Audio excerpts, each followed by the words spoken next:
नमस्कार, good morning. कैसे हो आप सब? उम्मीद है आप सब बहुत अच्छे होंगे, स्वस्थ होंगे, मस्त होंगे। और मैं भी अच्छी हूँ, स्वस्थ हूँ, मस्त हूँ। और आप सबका मेरे चैनल पे बहुत बहुत स्वागत है। तो गाइस, हमेशा की तरह आज फिर आपके लिए लेकर आई हूँ एक बहुत ही प्रेरणादायक और मोटिवेशनल स्टोरी, जिसका शीर्षक है निस्वार्थ कर्म। तो वीडियो पे बने रहना, बीच में स्किप मत करना। और चैनल को लाइक कर दीजिए, वीडियो को शेयर कर दीजिए। ज़्यादा से ज़्यादा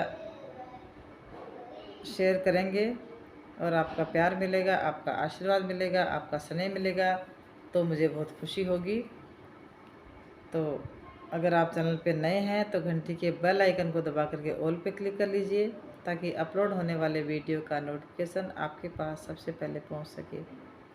तो चलिए सुनते हैं बहुत ही प्यारी सी छोटी सी एक प्रेरणादायक कहानी, जिसका शीर्षक है निस्वार्थ कर्म। तो कहानी कुछ इस प्रकार है।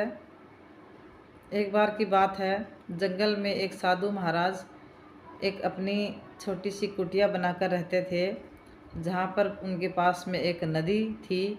और जो साधु महाराज, जो संत थे, वे दिन प्रतिदिन भगवान की भक्ति में लगे रहते थे और अपने मंत्रों का जाप करते रहते थे। और जंगल में जो भी फल फ्रूट उनको मिलता था, उनको खाकर वे खुश रहते थे। उनकी कुटिया के पास बांस के बड़े बड़े पेड़ उगे हुए थे। तो संत महाराज जो थे वो टोकरी बनाना जानते थे बांस की।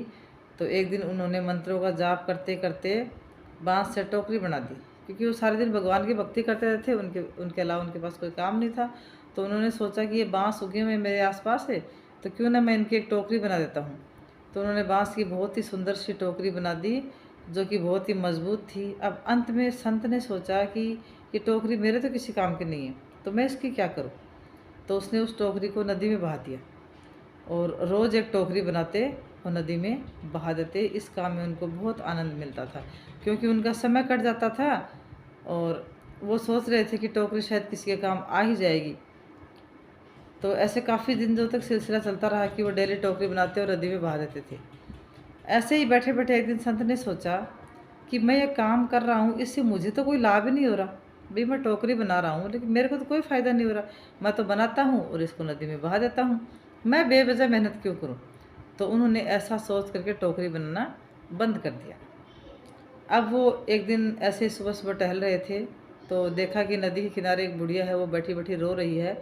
तो साधु महात्मा ने उससे पूछा कि भाई माता जी, आप क्यों रो रही हो। तो बूढ़ी औरत ने कहा कि कुछ दिन पहले तक नदी में रोज़ एक टोकरी बहकर आती थी, और वो टोकरी मैं निकाल लेती थी और उसको बेच करके गांव में बेच के आती थी मैं उसको, और बेच कर मैं अपने कुछ पैसे कमा लेती थी, उससे मेरी रोज़ी रोटी चलती थी। और आजकल टोकरी आना बंद हो गई है, तो मेरे लिए खाने की व्यवस्था भी नहीं हो पा रही। महाराज जी, मैं इसलिए बहुत दुखी हूँ। महिला की बात को सुनकर संत को बहुत ज़्यादा दुख हुआ, और वे तुरंत अपनी कुटिया में लौट आए और बांस से एक टोकरी बनाई और उसको नदी में बहा दिया।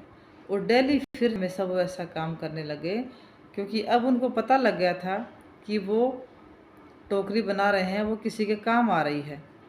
तो उन्होंने टोकरी डेली बना करके नदी में बहानी शुरू कर दी, ताकि वो बुढ़िया की मदद कर सके।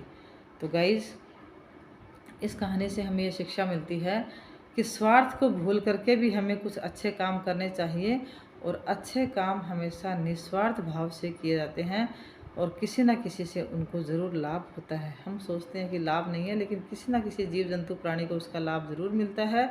इसलिए हमें किसी निजी स्वार्थ के बजाय भलाई के लिए काम करते रहना चाहिए। यही आज की कहानी का शीर्षक था। जिस प्रकार से संत महाराज ने निस्वार्थ भाव से टोकरी बनाकर नदी में प्रवाहित की, और उस बुढ़िया के रोजी रोटी का खर्चा उससे निकल रहा था, तो संत को एक सुकून सा मिला।